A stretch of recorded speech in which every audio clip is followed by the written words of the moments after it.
नमस्कार दोस्तों, स्वागत है आपका। दोस्तों आइए देखते हैं करंट अफेयर्स का बहुत ही महत्वपूर्ण प्रश्न जो प्रत्येक एग्जाम की दृष्टि से बहुत महत्वपूर्ण है। एवं पहला प्रश्न यह है कि नॉर्वे किस सूचकांक में प्रथम स्थान पर है। ए वैश्विक लोकतंत्र सूचकांक 2020, बी विश्व प्रेस स्वतंत्रता सूचकांक 2021, सी सोशल प्रोग्रेस इंडेक्स 2020, डी उपर्युक्त सभी।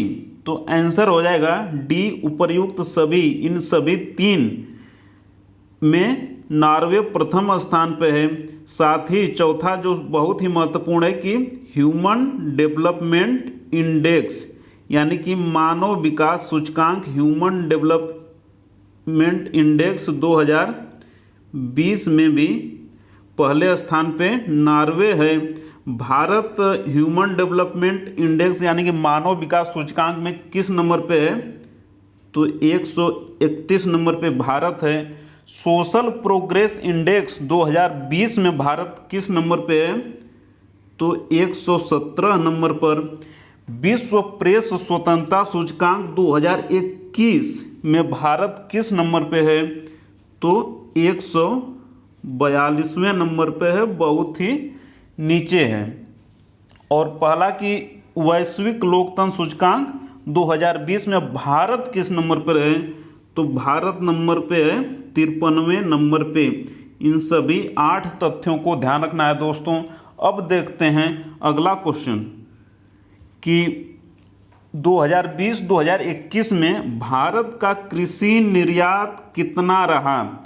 81.25 अरब डॉलर, 60 अरब डॉलर, 81 अरब डॉलर या डी 83 अरब डॉलर।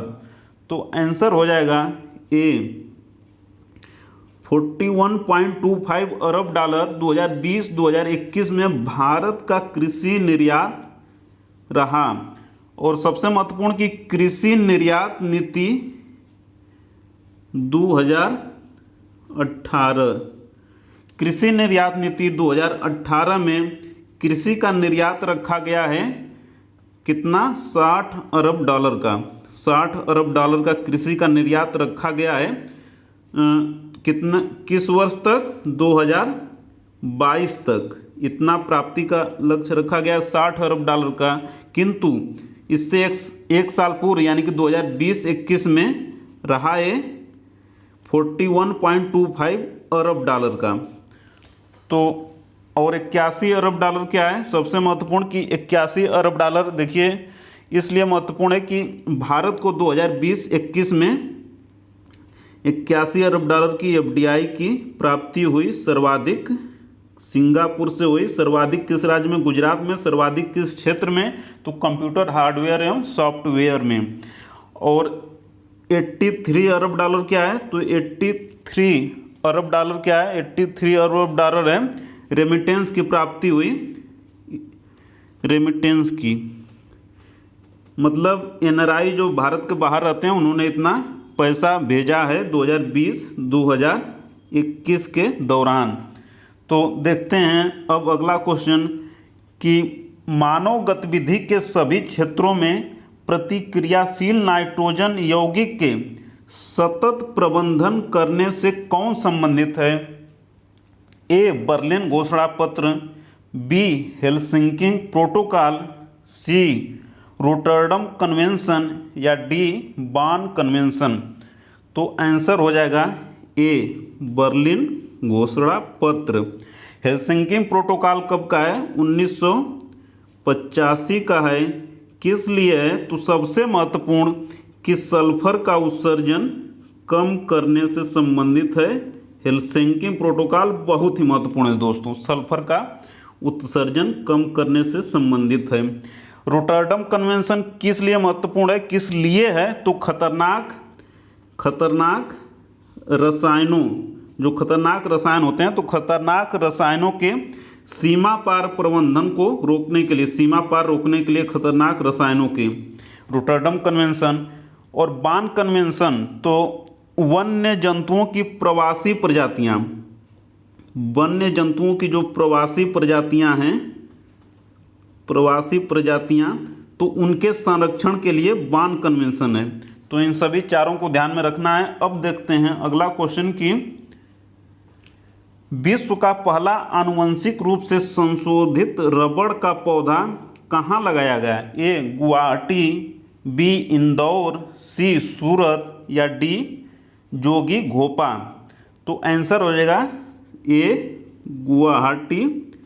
असम में विश्व का पहला आनुवांशिक रूप से संशोधित यानी कि जेनेटिकली मॉडिफाइड रबड़ का पौधा गुवाहाटी में लगाया गया। बहुत ही महत्वपूर्ण, सबसे महत्वपूर्ण यह भी है कि इंदौर और सूरत स्मार्ट सिटी में नंबर 1 पे रहें, इसे भी ध्यान में रखना है। और जोगी घोपा किस लिए महत्वपूर्ण है कि अक्टूबर 2020 में यहाँ पे देखिए मल्टी मॉडल लॉजिस्टिक पार्क की उद्घाटन हुआ। मल्टी मॉडल लॉजिस्टिक पार्क का उद्घाटन कहाँ हुआ? जोगी घोपा। ये भी कहाँ पे है? ये भी असम में ही है। इन सभी तथ्यों को भी ध्यान में रखना है। अब देखते हैं नेक्स्ट क्वेश्चन की जून 2021 में नाटो का शिखर सम्मेलन कहाँ हुआ? A Vienna, B Brussels, C Paris या डी मैनचेस्टर। तो आंसर हो जाएगा बी ब्रुसेल्स। कहाँ है? बेल्जियम में है। तो ब्रुसेल्स में हुआ नाटो का शिखर सम्मेलन। वियना किस लिए है? तो IAEA का मुख्यालय है, इसलिए महत्वपूर्ण है। पेरिस देखिए यूनेस्को, इसलिए इस साल बहुत महत्वपूर्ण है। तो यूनेस्को का मुख्यालय कहाँ पे है? पेरिस में है, सीन नदी के किनारे। और मैनचेस्टर तो ब्रिटेन में है। देखते हैं नेक्स्ट क्वेश्चन की जून 2021 में संघाई सहयोग संगठन के राष्ट्रीय सुरक्षा सलाहकारों की बैठक कहाँ हुई? A Dushanbe, B Washington DC, C New York या डी बीजिंग। तो आंसर हो जाएगा ए दुशांबे। कहाँ है ये? तो ये ताजिकिस्तान की राजधानी है दुशांबे। तो यहीं पे हुआ था। जून 2021 में संघाई सहयोग संगठन के राष्ट्रीय सुरक्षा सलाहकारों की बैठक हुई थी वाशिंगटन DC। यहाँ भी समझ लेते हैं इसको भी कि यहाँ देखिए वर्ल्ड बैंक प्लस IMF का हेडक्वार्टर कहाँ पे है? वाशिंगटन DC है। न्यूयॉर्क देखिए, न्यूयॉर्क में तो ये है हडसन नदी के किनारे है, इसको भी समझ लेते हैं। और बीजिंग में देखिए यहाँ पे 2016 में एशियन इंफ्रास्ट्रक्चर इन्वेस्टमेंट बैंक की स्थापना हुई। तो उसका मुख्यालय कहाँ है? बीजिंग में है, इसको भी ध्यान में रखना है। अब देखते हैं नेक्स्ट क्वेश्चन की जून 2021 में आसियान के रक्षा मंत्रियों की बैठक किसकी अध्यक्षता में हुई? A Laos, B Cambodia, C Vietnam, D Brunei. तो आंसर हो जाएगा डी ब्रुनेई की अध्यक्षता में जून 2021 में आसियान के रक्षा मंत्रियों की बैठक हुई ब्रुनेई में। और 2021 में आसियान समूह की अध्यक्षता कौन कर रहा है? सबसे महत्वपूर्ण है, आसियान समूह की अध्यक्षता भी ब्रुनेई ही कर रहा है, इसलिए इसे ध्यान में रखना है, बहुत ही महत्वपूर्ण हो जाता है। नेक्स्ट क्वेश्चन है कि भारत ने पेट्रोल में 20% एथेनॉल मिलाने का लक्ष्य कब तक प्राप्त करने का रखा है? ए 2025, बी 2030, सी 2035 या डी 2040। आंसर हो जाएगा ए 2025 तक भारत ने पेट्रोल में 20% एथेनॉल मिलाने का लक्ष्य रखा है। सबसे महत्वपूर्ण एक तथ्य यहाँ यह भी है कि भारत ने TB यानी कि ट्यूबरकुलोसिस के उन्मूलन का लक्ष्य भी 2025 तक ही प्राप्त करने का रखा गया है। और इसका मतलब जो एथेनॉल प्राप्ति का लक्ष्य रखा गया है पेट्रोल में 20% मिलाने का, तो इसकी कहाँ पे घोषणा हुई? प्रधानमंत्री जी ने कहाँ की?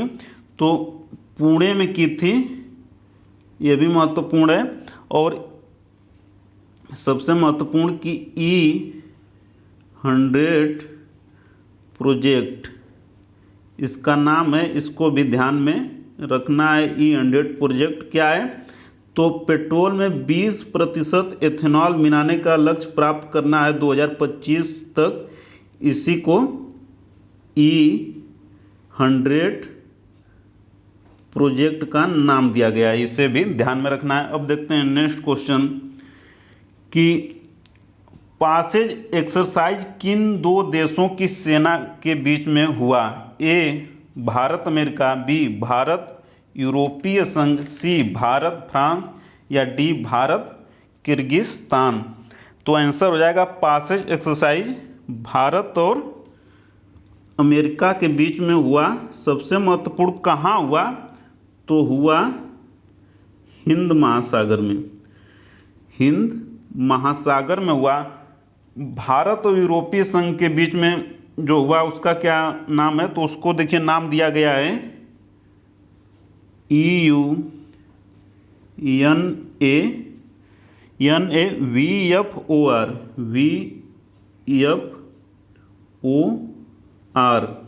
ये नाम दिया गया है। भारत और यूरोपीय संघ के जो बीच में नौसेना का अभ्यास हुआ है, कहाँ पे? अदन की खाड़ी में, अदन की खाड़ी में हुआ है। भारत फ्रांस के बीच में जो सेनाओं के बीच युद्ध अभ्यास हुआ है उसको नाम दिया गया है वरुणा, अरब सागर में हुआ है। भारत और फ्रांस में जो हुआ है उसको वरुणा VARUNA वरुणा कहाँ पे हुआ है? तो ये भी देखिए अरब सागर में हुआ है, अरब सागर में हुआ है। और भारत किर्गिस्तान के बीच में जो इनके सेनाओं के बीच में युद्ध अभ्यास हुआ उसको खंजर नाम दिया गया है। भारत किर्गिस्तान खंजर नाम दिया गया है, इसे भी ध्यान में रखना है। सबसे महत्वपूर्ण कि खंजर युद्ध अभ्यास भारत और किर्गिस्तान के बीच में जो हुआ तो कहाँ हुआ? तो किर्गिस्तान की राजधानी बिश्केक में हुआ, बिश्केक में हुआ, किर्गिस्तान की राजधानी में हुआ।